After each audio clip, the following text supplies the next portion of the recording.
Ladies and gentlemen, Golfball Podcast, episode 310. U.S. Open recap, Wyndham Clark, and big PGA Tour day. I got a big old fucking bullshit smile on my face. This is the last thing I would like to be doing right now, but how are you? Good. Part of that commentary is on me. Had some technical difficulties last night. Yeah.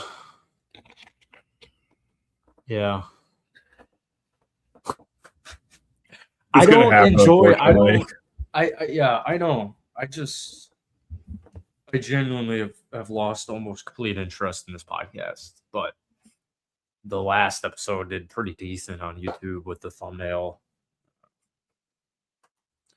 I don't know. I feel like I'm in college on Zoom. I just don't like it. And I do this every 3 months. I buy a 3% Zin because I'm like, oh, well, if you just do it less, the threes will hit perfectly fine. And the sixes make me feel bad sometimes anyways. And then it's like, oh, shit.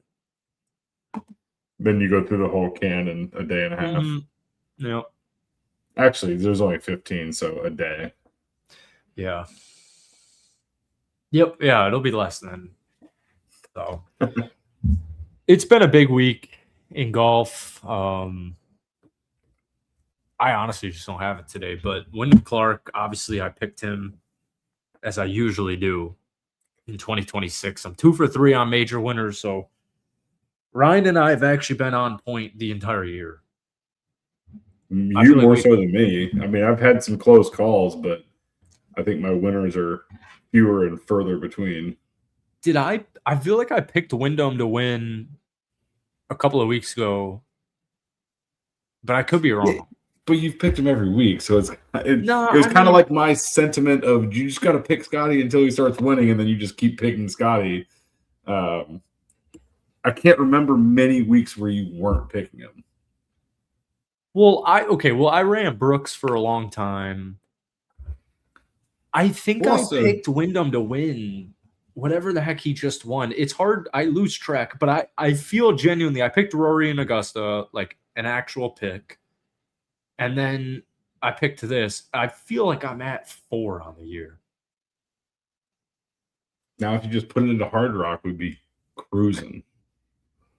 Did not get Aaron Rye, but no one got Aaron Rye. Yeah. I feel like I got Fitzy. I don't know. It doesn't even matter. Anyways, the U.S. Open, now I've like kind of lost interest. It's Tuesday.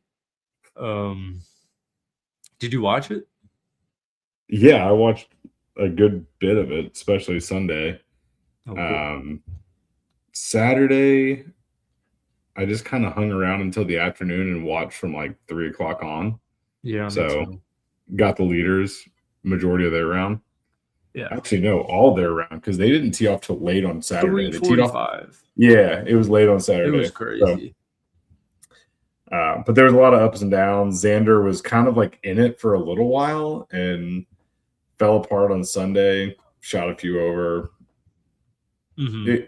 It was just Wyndham's tournament to lose the entire weekend.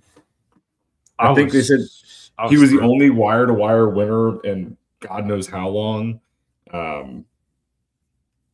The other cool stat, I don't know if you saw Keith Mitchell, who started his U.S. Open with a 41. I believe it was 41. Yep. 41-29, something like that. It was like the 7th, 29th ever. Well, like he also proceeded to shoot 70 on the number all 4 days. I think that broke a record too. I don't think it's ever been done. Yeah. Even 4 par straight every under day. Pars. Or 4 straight, yeah. Yeah. Or even. I feel like we were talking about that recently. Maybe I was talking about par 70. Stream Song Black says par 73, which I really don't like par 73s. That's stupid. No. But I feel like we were just talking about 70s, or I was talking to somebody the other day about par 70s and how I really like that at the end of the round. Yeah, it makes you feel a little bit better, you know. Wyndham, I obviously was thrilled. Dustin Johnson was there, which was very fun. I feel I was obviously rooting for Wyndham all week because I picked him and I wanted to big ball everyone. And his eagle on 16 is when I think I left the house. I was like, the guy I picked is like 7 shots. What did you think of heading into Sunday? I felt like there was still a decent chance. I know everyone, and I love how many people picked Scotty Scheffler to come back and win that tournament, and obviously he didn't. But I felt like it wasn't preposterous that Wyndham Clark, you have a double bogey, and just like that, it really doesn't matter what else somebody else is doing because there's probably somebody close enough if you have a double bogey on Sunday. I mean, think about it. Sam Burns had a putt to send him into a playoff and missed it by a half an inch. Sam Burns should have birdied 17, and Sam Burns, everyone's talking about the putt on 18, and obviously he said, I'll be up all night over that. But his missed putt on 17, I felt like was way more of a big deal. He could have set the number at 5 if he had made 17 and 18. I don't think Wyndham's getting to 5. No, I mean, it was his tournament to lose. He did get back to 5 and then immediately bogeyed again. Yeah. He made that putt from the back of 16. Dude, that was re-putted 17. Yeah. To go back maybe to he 4. goes about it differently, but I really like Sam Burns. I feel we were just talking about him recently. Maybe it was yesterday, not on the pod. And I really like Sam Burns, and I didn't really like him being in the Ryder Cup because I feel like he's not a closer, and I get it. He was leading at Oakmont or whatever, but I really want Sam Burns to win a major. There's this guy I know who was like, Sam Burns is the greatest golfer on tour without a major. And I was like, the dude hasn't won in 3 years. He's never won anything notable. Like, he also got screwed last year at the Open. Why? Wasn't he the one in the fairway that had standing water under his ball on like 17 or 18? And he asked for a drop and they wouldn't give it to him? Seriously? Maybe that was the U.S. Open? That's what I meant, the U.S. Open. Oh, okay. Yeah, there was like standing water, and he asked for a drop, and they wouldn't give it to him, and he hooked it left of the green and made bogey. Yeah, he came in 7th. I mean, Sam Burns is... He's vanilla. He's had 4 career top 10s in majors. I mean, I don't know what to tell people. Like, he's the epitome of no golfer has the it factor on the tour right now, and I hope he does win something. But he's kind of like Oberg to me. Like, I don't even know. You laugh. I don't think Ludwig Oberg wins a major, and if he does, it'll be something European-ish. I think he's still super young. What is he, 24? I mean, I just feel like it's hard to do that. He's 26 years old. He's gonna be 27 in a couple of months. Like I just everyone picks him every week, and I hope he does win something. I would compare Ludwig to Justin Rose. I think he'll have a long, successful career with a European or with some major, and I think it'll be some Euro style play, but I never wanted Sam Burns to win that tournament ever, even without picking Wyndham Clark. I just think people hate Wyndham Clark so much that they made a story of Sam Burns. Like, were people thrilled that Sam Burns made the Ryder Cup last year? Like, it was kind of okay. Well, I guess he's a good putter. That'll be useful. He's got good morale. The Ryder Cup team was in shambles last year to begin with. How do you not pick the U.S. Open winner? I mean, Keegan Bradley, that still pisses me off. But Wyndham's birdie on 16, and I was watching with my family and stuff, and I wasn't on Twitter, and I didn't even see your texts. Because fucking Ryan, I know your eyeball emoji was Scotty Scheffler related. Ryan sent an eyeball, and then it was 2 bogeys from Clark. Oh, was it really? He started off and made a couple bogeys. I'm like, oh god, like here we go. Yeah, he was what, 4 over? He was 3 over on the front. Yeah. It's like, watch out, locker room. Yeah. So I didn't see that till like a couple hours later, and Wyndham's birdie on 17 or 16 was unbelievable. And somebody pointed this out on Twitter. Every time Scottie Scheffler walked up to a putt, it didn't seem like he was going to make it. Every time Wyndham Clark stepped up to a putt, it felt like he thought he was going to drill it. Because he made so many par saves all week. He was so good. I would love to know the amount of footage he made in par putts Thursday and Friday. It wasn't that he was making a ton of birdies. He was making birdies when they were available. But the amount of 12 to 15-foot par putts that Wyndham Clark made was insane. I don't even know how you go about looking that particular stat up. I had screenshots for yesterday. Let me see if I have them. Because I would watch Wyndham Clark hit it in the crap off the tee or hit it in the fairway or wherever he is, and then you would see his approach shot. He would hit his approach shot. Basically, for me, he would hit his approach shot to he would have a 10 to 15 footer, like you're saying, for par. I would step away from the TV and I would see him on the next tee box at the same score and be like, Jesus, how is this man doing that? So he would. Yeah. Oh, here we go. Putts from 20 to 25 feet. PGA Tour average that week, 12%. Wyndham Clark, 50. 50% from 20 to 25 feet. Which is insane. That's unbelievable. 20 to 25 feet? Like, what? I'm happy to make one of those in a round. 50%? But we're also not playing Shinnecock where, you don't have birdie chances, or your par chances are probably closer than that. Yeah. I played Sanctuary on Sunday, and I hit it okay, but I missed a handful of 8 to 10 foot putts for par, made some stupid bogeys, but it's those were just silly mistakes, not in a foot tall fescue or a bunker that you can't really get out. It's insane how that course played for everyone else except for Wyndham Clark.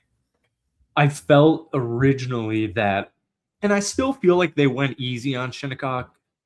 I mean, there are only 3 players under par. Obviously, Thursday was soft, and people thought Wyndham ran away with it. There were plenty of other golfers on the course. He shot a 64 on. You shoot 64 at Shinnecock on Thursday. I mean, you can tell me whatever you want. That's an impressive round. And then, obviously, I thought actually on Sunday the back nine was exactly what I was hoping for, and I was thinking there would be a little bit more carnage, but obviously they kind of pussed out on that.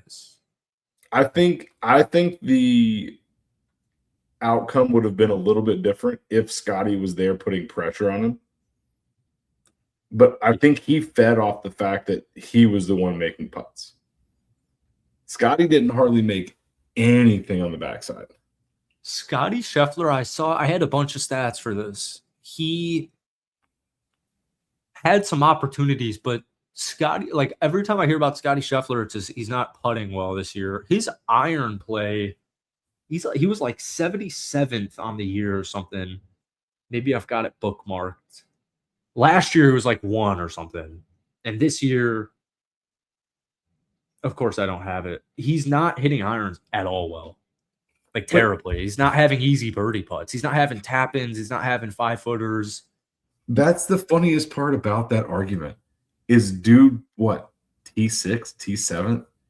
He was in the final. He was in the final group. Kyle Morikawa is a phenomenal ball striker, and when he's not striking the ball and leaving himself inside 10 feet, he's also. I mean, what did he finish? I guess maybe he choked because I don't see him. 73, 72 on the weekend.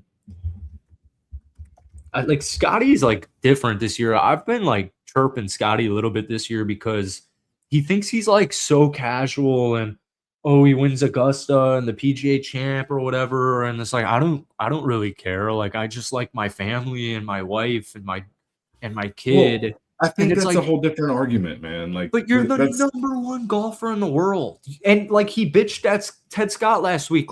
You're clearly an obsessive lunatic because you're the number 1 golfer in the world. Lean into that. I feel like he tries too hard to be Mr. Cool Guy, when in reality he's a sicko. Every phenomenal athlete. You're getting away from the whole point of bringing up Scottie Scheffler here. You're talking about how he's not playing well, but he's still in final groups on Sunday. top 10ing everything. So he wins the American Express, has a bad showing at the Players, tied for 24th. Then listen to this: Masters, 2nd, RBC Heritage, 3rd, Cadillac, 4th, US Open, 4th, tied for 4th. Excuse me. Like, I mean, that sounds like Rory. It sounds like Greg Norman. It sounds like Phil. Let's talk about Rory's finish. So not necessarily. Rory. I mean, Rory's back nine on Saturday. I gave up completely. I just gave up completely. He had no chance.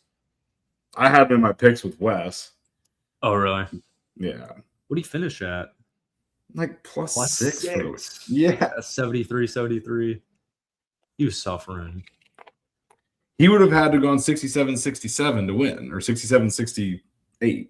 Yeah, he had. I mean, even on even before his back nine collapse on Saturday, they said some stat that he was like 4th lowest of the whole field on pars. It's like, you're not winning if you have the 4th least pars in the field, but somehow you're 1 under, somehow you're 2 under. I was just really happy for Wyndham, and I was I didn't follow the tweets and stuff like that, and now I see Brandel Chambly and Eamon Lynch and all these people saying how bad the fans were, and I was like saying that immediately. Like, I think it's, and I know Brooks had a similar at Bethpage. Like, I get New York fans are shit. I get that it's in the Hamptons or it's in Long Island, and it seems impossible to get to, and it seems impossible to stay. And it's also on Father's Day, and I don't know. I know you want carnage or you want drama. I thought there was plenty of drama on Sunday, especially the back nine. I think people literally. What are your thoughts on Wyndham Clark? I've been such a huge advocate for him, and there's been people in my DM saying I'm really disappointed in you on your praise for Wyndham Clark. I'm like, who the fuck are you? You're never accomplished. All these people have never accomplished anything in their life. I will say that he's relatable. Everyone gets pissed off on the golf course. Now, granted, inside a clubhouse is a little bit different. I've never destroyed property at a golf course, right? But have we broken a club over the years? Sure. Have we tossed a club? Yes. Have we dropped F-bombs and what everyone fucking has? Mm-hmm. So to say that you look down upon that, and side note, fucking Joaquin Neiman getting penalized 2 strokes is the craziest thing I've ever seen. Rory McIlroy has thrown a fucking 4-iron into the water at Bay Hill. Didn't get assessed a penalty. This guy throws a club into the woods, 2-stroke penalty. Sorry for the sidebar, but I agree. I do. Wyndham Clark is he had one bad moment that, first of all, he waited until he was off camera. Doesn't justify breaking a locker in the clubhouse, but damn well a PGA Tour golfer is going to have the money to fix whatever the fuck he did in the clubhouse. Yeah, and he's apparently donates to. He's from Colorado, so he donates to charities, and he donated to Oakmont or whatever it is, and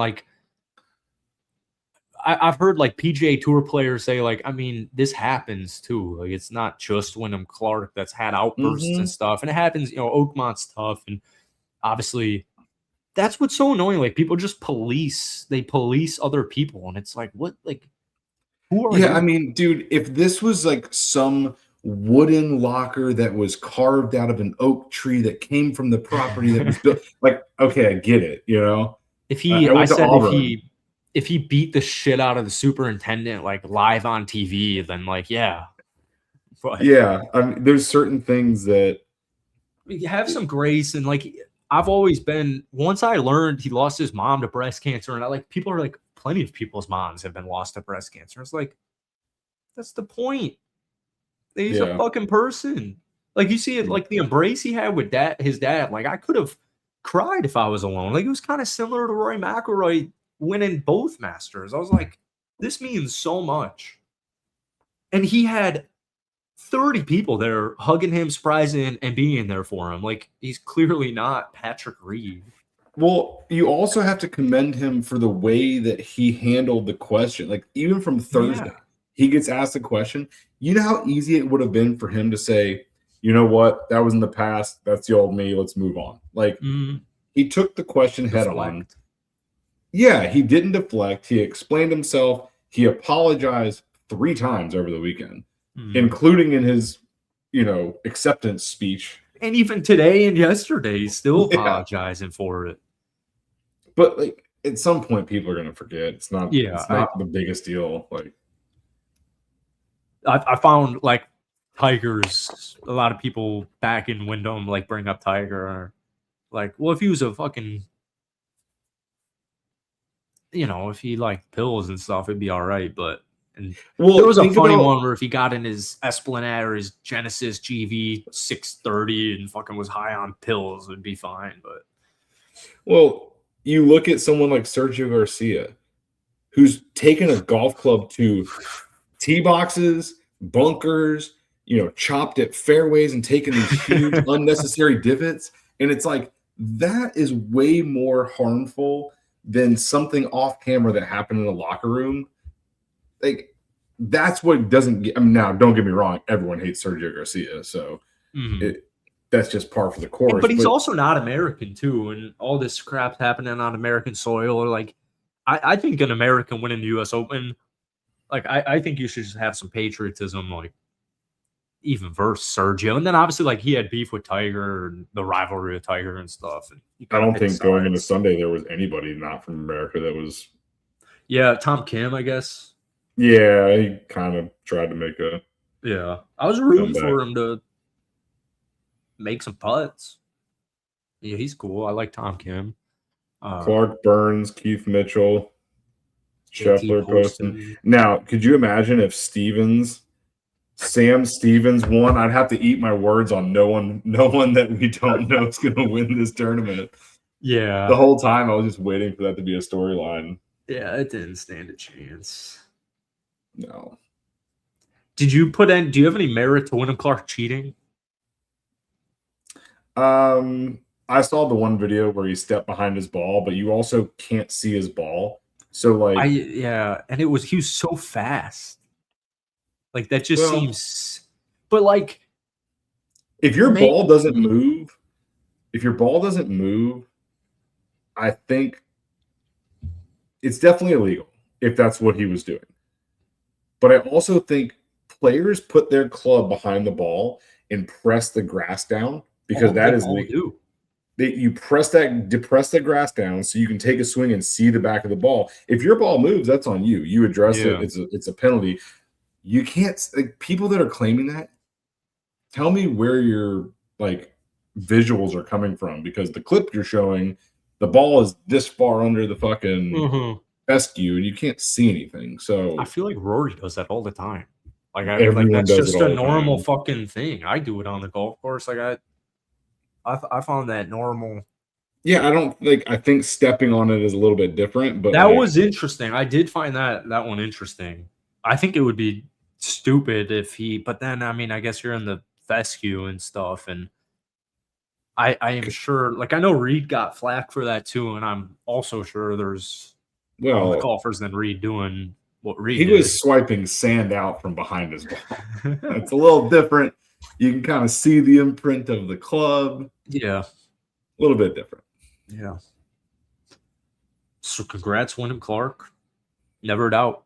And I actually think everyone hating Wyndham Clark propelled him to it. I think something in the universe, him getting that win at the Schwab, something in the universe of everybody saying that's impossible. Kind of like, maybe this is stupid, but the Seahawks winning the Super Bowl. Like, I just think when everyone, maybe that's a bad example because people kind of embraced that. But when so many people are against you and so many people are actually rooting and wishing and praying on your downfall, I feel like the universe has like an equilibrium to propel that into existence. Like, they almost spoke that US Open win into existence. Not to take credit from his play, but yeah, again, I just think that if Scotty had a little bit of momentum, going into the back nine, it might have been different just because the crowds had no reason to get loud. And that's what sucks is like them cheering against them is kind of shitty. Like there's a difference between an adamant let's go Scotty all over the place and like no one clapping for you. And like how many times did you hear get in the bunker? Yeah, that pissed me off. I mean, I made a whole TikTok. My favorite was get in the water. I thought like when they showed the angle, first off, his birdie on 16, I was like, that was one of the biggest putts you'll see all year. That might be the biggest putt you'll see all year on PGA Tour. And then they pan. You also don't hear anybody clapping. And then they pan to him and the fist bump and that. And there's like literally like 15 people clapping. And everyone's like shaking their head. And I never really felt like Scotty Scheffler was, like you're saying, he didn't put, we had 2 birdies on Sunday. Like it was never like he was lurking, but it wasn't like Scotty's just birdied the last 3 holes. Let's root for Scotty Scheffler now because we want him to win. Yeah. And like you're saying, like Scotty Scheffler should have birdied or eagled 16 on Saturday. This is stupid, but if he eagled instead of birdied 16, parred 17 instead of bogeyed, and then starts his round with a par instead of a double, that's 3 strokes, and he's at 3 under. And that's why he's practicing after Saturday's round with the short putts because he wasn't making. Well, also late in the afternoon, those greens were beat up. Everyone's putt was bouncing and bumping and like. Yeah, as it should. I mean, not really. That's how it should be. That's what they do. You want the dead dry patches at Shinnecock. What are you talking about? Like the green spotty, yeah. That means it's fast. I don't want a PGA Tour major to have greens that are so beat up by. It's not beat up. But that's by design. They do that by design. Negative, dude. Yes, they do. Yes, they do. That is 100% manufactured on purpose. Chambers Bay, Whistling Straits, Shinnecock, Oakmont, Erin Hills. Dude, your ball bouncing up an inch off the ground because it hits a spike mark or a bump in the middle of the green is not by design on any PGA Tour golf course. That was definitely by design. Okay, 100%. We can agree to disagree on that. 100%. Click the poll right here. Tell us your feedback. Other than that, USA beat the shit out of Australia. That was cool. Yeah, we got 10 o'clock. Really excited. Turkey at 10 o'clock on Thursday is blasphemy. I think it's 9, but yeah. It is 10. No, it's not. Is it really? I'm about 95% sure. You're right. It's 10 p.m. Because I see the shit on when I'm in the office till 1 a.m. and I see there's a World Cup game. That's like cool. Just started. Yeah. I think it's like reminds me of the Olympics, but America at 10 p.m. on a Thursday. Yeah. I mean, Friday at 3 was a little bit ridiculous too, but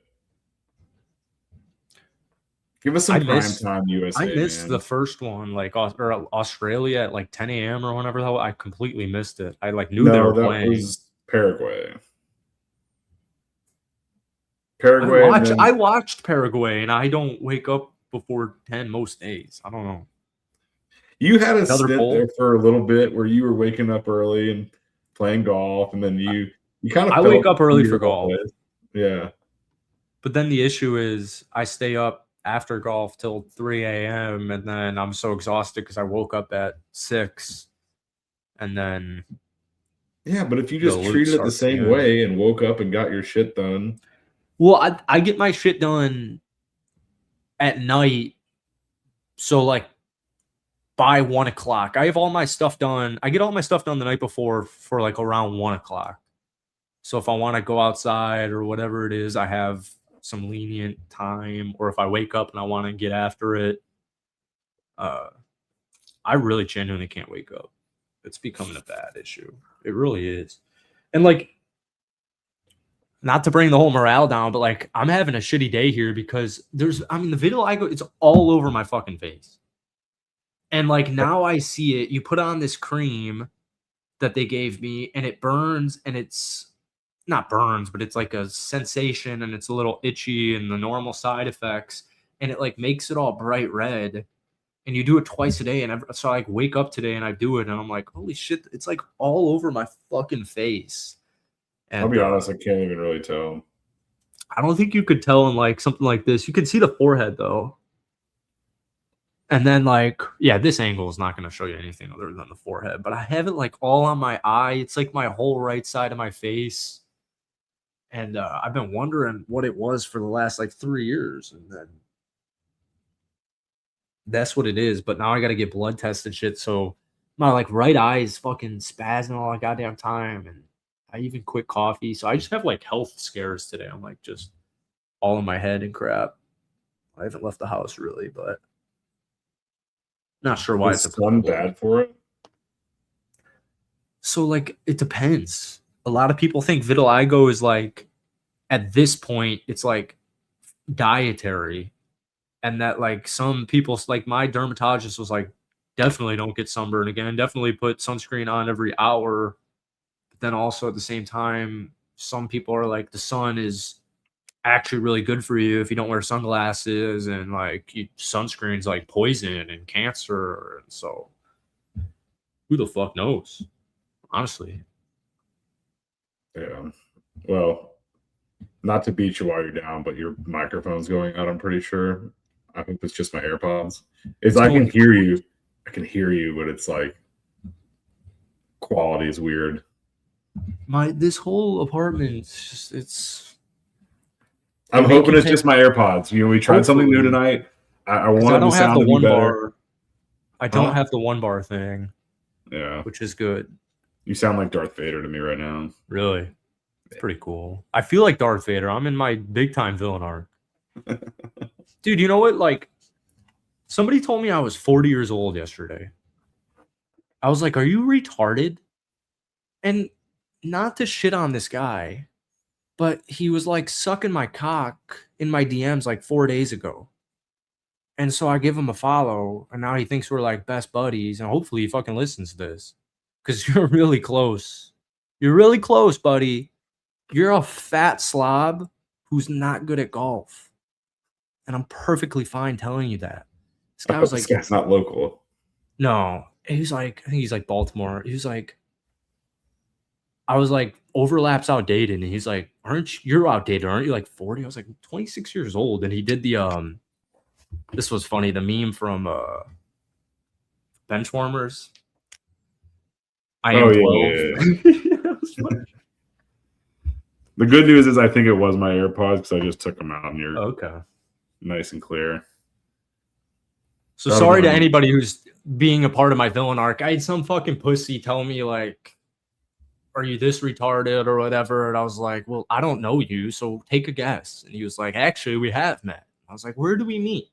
Clearwater Country Club. I'm like, hopefully I was more respectful in person, but you're also still a gigantic pussy. So Mr. Golfballing TikTok, 10.4 million views, first 22 days of June. Mr. Golfballing Instagram, 4.8 million views, first 22 days of June. I've gotten paid twice already on Twitter, almost at 2 million views there, and 300,000 on YouTube. So I am feeling good, and I am fully embracing the villain arc here. Fully. Cooking. But I do need to change the podcast into visible that it's a podcast, because I like the thumbnails and stuff, but it also kind of seems like maybe we just played Shinnecock or something. It's a work in progress, but the YouTube's fun. Maybe we'll be back next week. Who knows? I think so. I just want it in person, I guess. Moving closer to you, technically. Real excited about that. To the point where I am down to drive. Like, I'll make the drive perfectly fine. You're way closer to the interstate, and you don't have to go through the bullshit. Yeah, the bullshit in St. Pete is bullshit. It's the worst. Dude, last time I left your place, It was pissing rain coming over that bridge. Oh man. And everyone was flying. I'm like, I don't live here. I'm like, because everyone does like 65 over that bridge, even though it's a 45. They're like merging and they're riding your asshole. I thought someone was gonna like send me flying off the top of that thing. I know, that's a stressful. I'm not one to get like nervous, but when it's raining and you can't see 20 feet in front of you, it was a little sketchy. It's also like St. Pete's, you got like exits on the left and entrances on the left, and it's chaotic.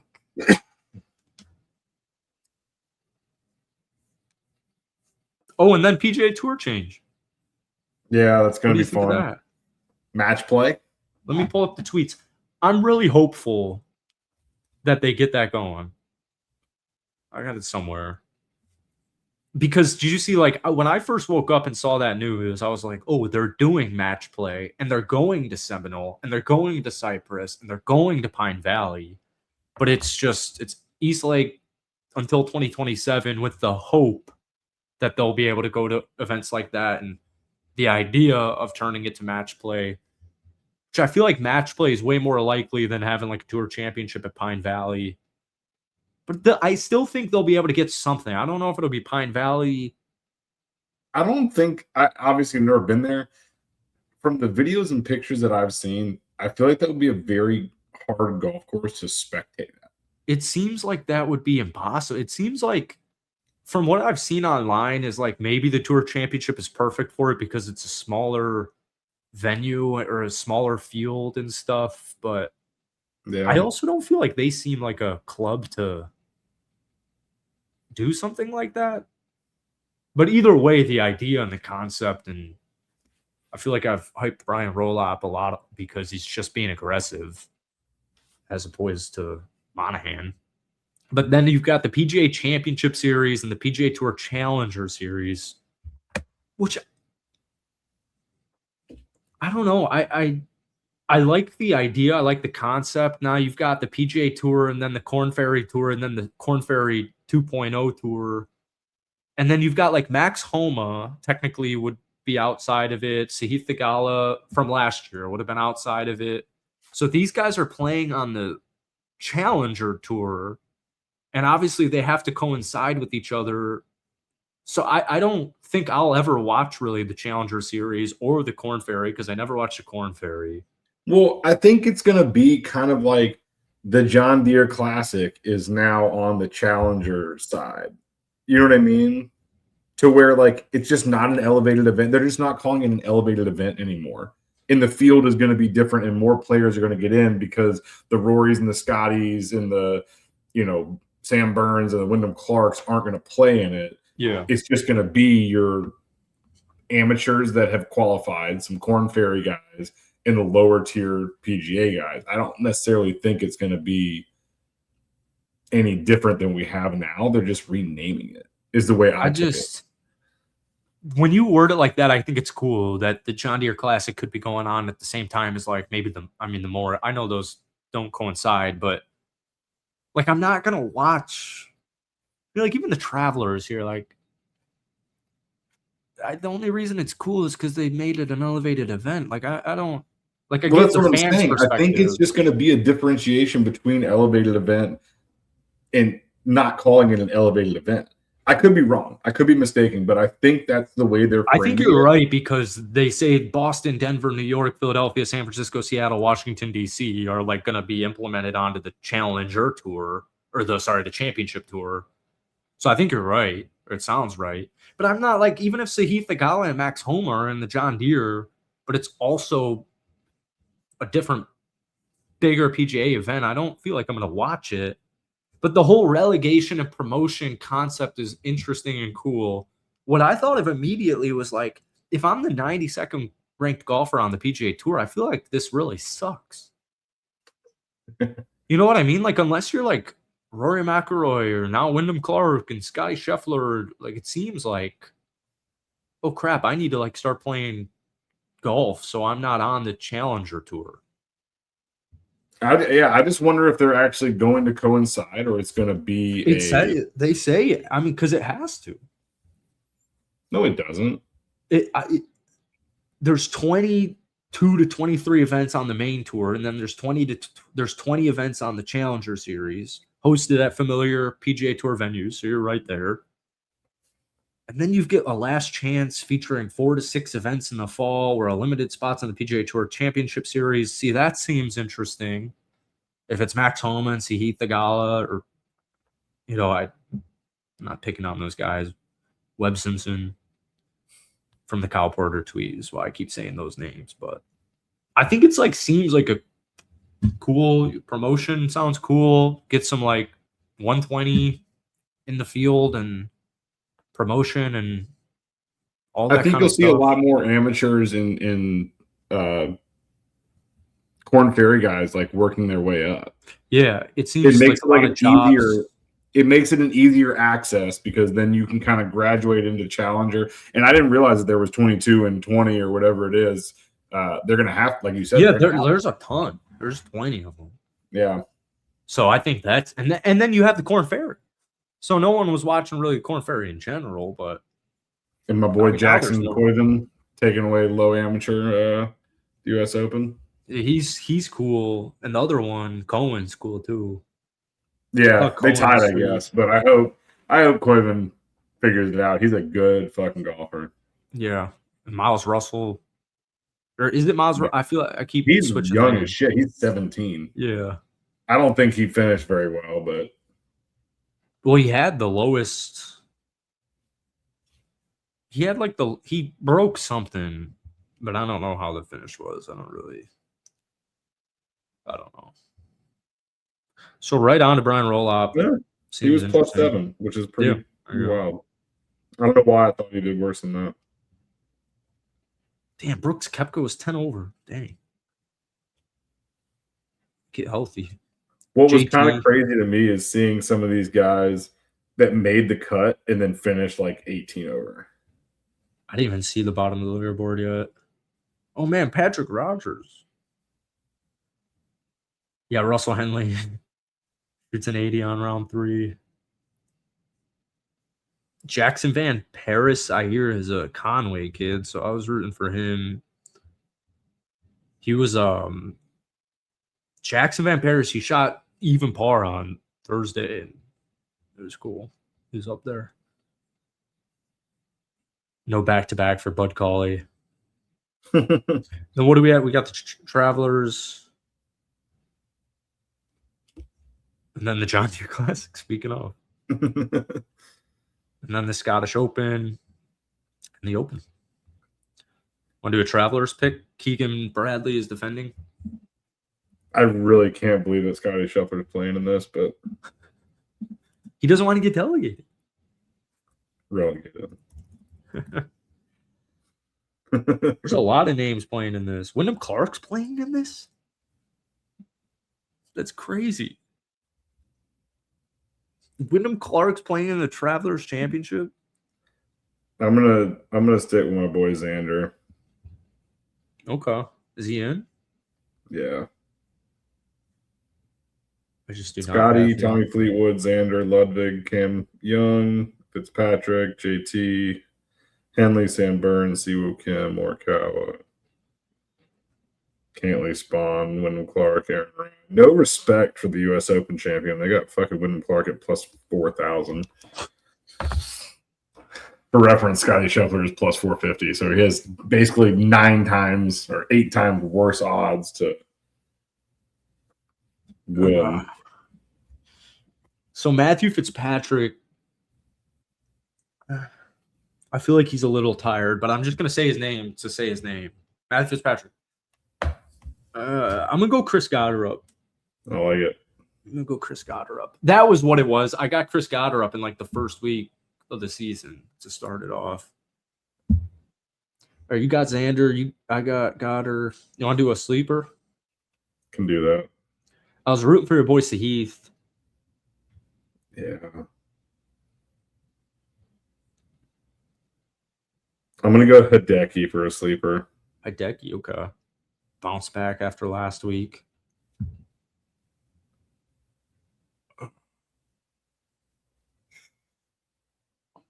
Victor Hovland, I haven't heard his name all year.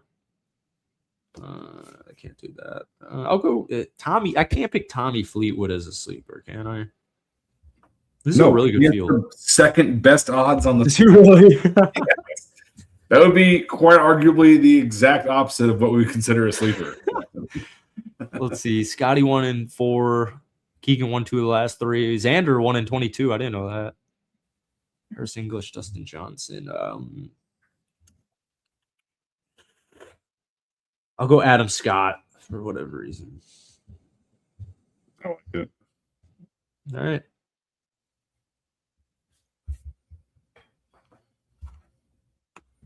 There it is. Ben James. All right. That's all I got. Yeah, I feel better now at the end. Thank you for Ryan. I hope you all enjoyed listening or watching. That's all I got. USA. USA, baby.